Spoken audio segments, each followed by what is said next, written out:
Donc voilà un peu un aperçu de ce que vous pouvez faire. Donc travailler avant de passer à la terminologie à proprement parler, il faut vraiment acquérir les notions, vraiment découvrir ce qu'est le sport en lisant la presse, en lisant les textes des fédérations, découvrez ce qu'est le monde olympique. Vous avez déjà eu un aperçu l'autre jour, mais lisez la charte à tout prix. La charte olympique est vraiment quelque chose d'obligatoire à lire. Lisez-la dans les deux langues, et même dans d'autres langues si vous trouvez d'autres exemplaires. Et puis, faites ensuite ce travail terminologique vous-même. En le faisant vous-même, vous fixerez aussi davantage des connaissances. Donc, et constituez un glossaire. Éventuellement, donc, suivez le modèle que je vous ai indiqué, ou un modèle en tout cas qui vous convient. Mais tombez d'accord en tout cas sur un modèle. Si vous les mettez en commun, il faudrait que vous ayez un format commun. Il faudrait que vous définissiez que la langue étrangère ou l'anglais sera en colonne A, le français en B, et puis que vous aurez une troisième ou une quatrième colonne, ou les deux, mais gardez un format commun de façon à pouvoir les échanger, les compléter également.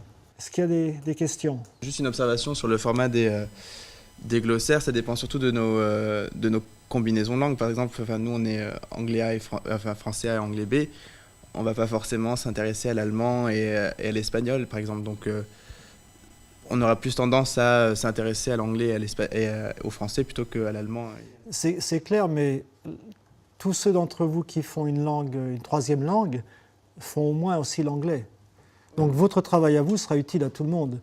Et tout ce que, imaginons qu'Aurore, qui a russe et anglais, fasse un glossaire dans ces trois langues.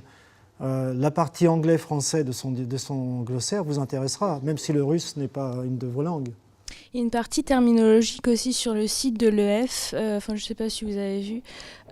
Donc c'est pas vraiment un glossaire, mais il y a une partie où le mot est écrit en anglais et à côté la définition en anglais. Et moi je sais que pour constituer mes glossaires, en tout cas en anglais, ça m'est vraiment utile. Et c'est sport par sport. Et c'est poussé ou c'est... Ça reste assez en surface, à mon sens. C'est vraiment des définitions, je pense, pour les gens qui n'ont pas tant de connaissances que ça dans le sport. Non, le problème de toutes ces ressources, c'est que quand vous abordez le domaine olympique, ça peut être intéressant parce que vous ne connaissez pas ça. Mais dès que vous faites la recherche du style de ce que vous allez faire maintenant, en lisant la presse, en consultant des sites, en regardant la télé ou autre, très rapidement, vous aurez un niveau de connaissance bien supérieur et ça deviendra tout à fait banal pour vous.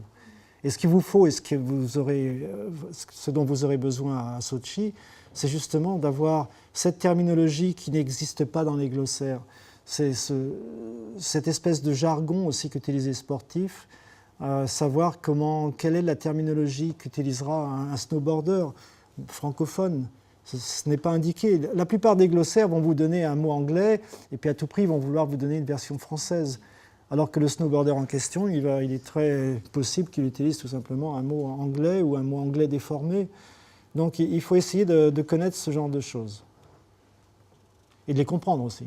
Parce que vous aurez aussi à comprendre ces gens qui peuvent s'exprimer pourtant dans votre langue, en français, mais utilisant une terminologie qui ne sera pas du français, qui ne sera pas non plus la terminologie anglaise, mais qui sera leur jargon à eux. Et donc, il vous faut à ce moment-là comprendre de quoi il s'agit avant de pouvoir l'interpréter en langue B, par exemple. Oui, j'ai une question. Une fois qu'on est sur place, est-ce que vous conseillez d'avoir plutôt un support papier ou d'avoir quand même notre ordinateur portable pour pouvoir consulter les glossaires plus rapidement, surtout si on a beaucoup de pages, comme on a vu dans vos glossaires? Le problème du portable, c'est que si vous êtes en zone mixte, par exemple, c'est impossible de l'utiliser. Donc on imprime tout et on... Donc il faut, si vous êtes en zone mixte, vous savez déjà de quel sport il s'agit, bien sûr, puisque vous serez à la sortie des épreuves.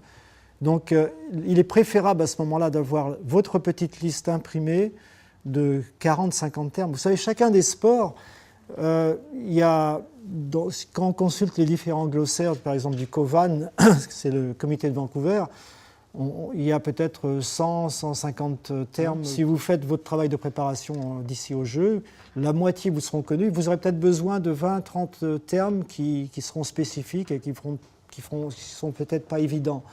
Donc cela, ayez-les sur papier. Donc on a un glossaire d'apprentissage et ensuite un glossaire plus réduit dont on se servira une fois sur place. Parce que c'est ce genre de truc que vous devez pouvoir avoir sur vous. Vous êtes en zone mixte. Il y a le journaliste qui, comme vous, a le micro en main. L'athlète est juste à côté. En attendant qu'arrive la question, vous pouvez juste consulter un petit peu, jeter un œil, et puis la question tombe. À ce moment-là, d'ailleurs, vous n'avez plus le temps de le regarder, mais s'il vous manque quelque chose et que vous savez que c'est pertinemment là-dessus, bon, vous pouvez quand même jeter un petit coup d'œil aussi. Mais c'est vraiment un pense-bête. Hein. Mais le simple fait aussi de l'avoir dégagé, ce petit noyau de terminologie, ça vous permettra aussi de l'assimiler davantage. Hein. Moi, j'avais une question en ce qui concerne les centres de presse. Comment on est censé se préparer, étant donné que, est-ce que j'en ai compris, ça peut porter sur tout et n'importe quoi, sur du sport, sur des problèmes internes, sur de l'organisation. Est-ce que vous pourriez nous donner des indications ? Le centre de presse, j'ai du mal à répondre parce que, à ma connaissance, il n'y a pas de besoin d'interprétation à part les conférences réelles dans lesquelles il faut les 5 ou 6 langues normales du CIO lors des Jeux. Je ne vois pas quels sont les autres besoins. Parce que les journalistes qui sont présents, donc il y a le centre des médias, le centre principal de presse, le CPP et le CPM, les journalistes, s'ils ont un besoin de technique, ils parlent tous un petit peu l'anglais.